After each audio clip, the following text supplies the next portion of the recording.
आज का शिरडी साईं संदेश। मेरे बच्चे, मैं जानता हूँ कि तुम्हारे मन में क्या चल रहा है, कि तुमने सबके लिए कितना किया है और उसके बदले तुम्हें क्या मिला है। मैं ये सारी बातें जानता हूँ। तेरा भगवान सब जानता है। वो तेरे बिन बोले सब जानता है कि तूने क्या मांगना है, तेरे दिल में क्या चल रहा है, तूने कितना मुश्किल वक्त देखा है। वो ईश्वर सब जानता है मेरे बच्चे। बस तू फिक्र मत किया कर। जब एक बेजुबान की दुआ, दर्द, तकलीफ उस रब को पता होती है, तो तू तो फिर भी एक इंसान है। क्या वो तेरी तकलीफ को नहीं जानता? ये मत सोच कि उस ईश्वर को कुछ नहीं मालूम कि तेरे ऊपर क्या बीत रही है। बस अपने अच्छे वक्त का इंतज़ार कर। जब अच्छा वक्त आता है ना, तो वो बिन बोले सब कुछ दे देता है। सब कुछ तुझे एकदम से ही मिलेगा। कुदरत की जो चीज़ें होती हैं वो अचानक होती है, एकदम से ही होती है। और हम भी उस कुदरत का एक हिस्सा है। वो तुझे सब कुछ देगा जो तूने उनसे मांगा है। और याद रखना, जिन्होंने भी तुम्हारे साथ गलत किया है, तुमसे तुम्हारी खुशियाँ छीनी है, उसने तुमसे दूर होकर अपनी किस्मत खुद खराब कर ली है।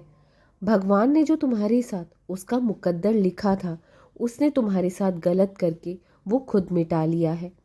जो सुख उसे मिलने वाला था तुमसे, उसने वो खुद खो दिए हैं। तुम्हें जीवन में वही मिलेगा जो तुम्हारे लिए ठीक होगा, लेकिन जो उसके लिए ठीक था वो उसने गवा दिया है।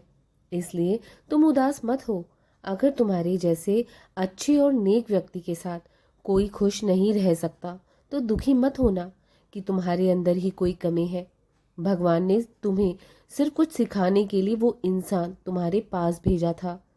जीवन में तुम्हें उस तरह के कई लोग मिलेंगे, 100 लोग और मिलेंगे, लेकिन तुम्हें परख करनी आनी चाहिए कि तुम्हें किस पर भरोसा करना है और किस पर नहीं, और कौन तुम्हारे काबिल है कौन नहीं, और जिंदगी में आगे किस पर भरोसा करना चाहिए आंख मूंद कर और किस पर नहीं। इसलिए सोच समझ कर आगे चलना।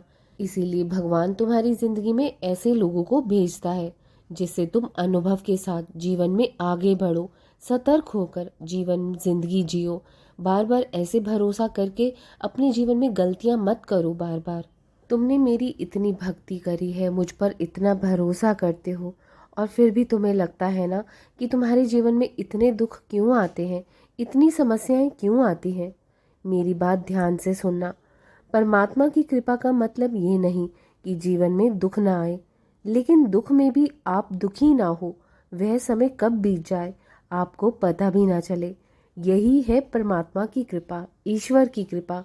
अगर तुम अपने भगवान पर भरोसा करते हो ना, तो जीवन में परिस्थितियां सुख दुख जरूर आएंगी। हर तरह का वक्त हर इंसान को देखना पड़ता है, चाहे कोई गरीब हो चाहे अमीर हो।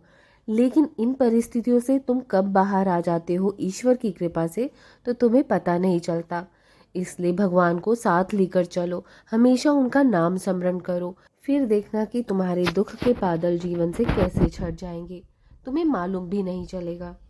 जब जीवन में परिस्थितियां आपके अनुसार नहीं हो या कुछ अच्छा नहीं चल रहा हो, तब रोज सुबह एकांत में बैठकर ईश्वर को अपनी बात बताएं, अपने मन के शोर को कम करें।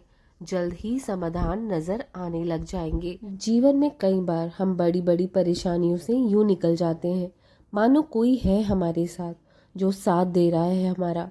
कोई है जिसका वरदानी हाथ सदैव हमारे सर पर होता है। इसी उद्देश्य शक्ति का नाम परमात्मा होता है, ईश्वर होता है। इसलिए हमेशा ऐसा सोचो कि तुम्हारे साथ कोई खड़ा है, कोई है जो तुम्हें सहारा दे रहा है। मेरे बच्चे, मैं तुम्हारे मन की पीड़ा को जानता हूँ। किसी ने तुम्हारे साथ नहीं दिया है, मुझे सब ज्ञात है। तुम अब चिंतित मत हो। मैं हूं ना तुम्हारे लिए। मैं स्वयं तुम्हारा सहारा बनूंगा। मैं किसी भी रूप में आकर तुम्हारी मदद करूंगा। तुमने मुझे अपना माना है। मेरे बच्चे, अब तुम निश्चिंत रहो। मैं हर वक्त तुम्हारी सहायता के लिए हाजिर रहूंगा। बस तुम बेफिक्र हो जाओ और अपनी चिंताएं मुझे दे दो। और जीवन में याद रखना, मुश्किलें नहीं आएंगी तो निखरोगे कैसे? कौन अपना है कौन नहीं समझोगे कैसे? डरते ही रहोगे गिरने से तो आगे बढ़ोगे कैसे? तपोगे नहीं जब तक तो सोने सा चमकोगे कैसे? मैं हमेशा तुम्हारे साथ हूँ। अपनी कठिनाइयों से कभी भी जीवन में घबराना मत। हमेशा इन कठिनाइयों का हल तुम्हारी हिम्मत से, तुम्हारी मेहनत से ही तुम बाहर निकल पाओगे। मैं साथ हूँ तुम्हारे। हमेशा खुश रहो। राम कृष्ण हरि, राम कृष्ण हरि, राम कृष्ण हरि।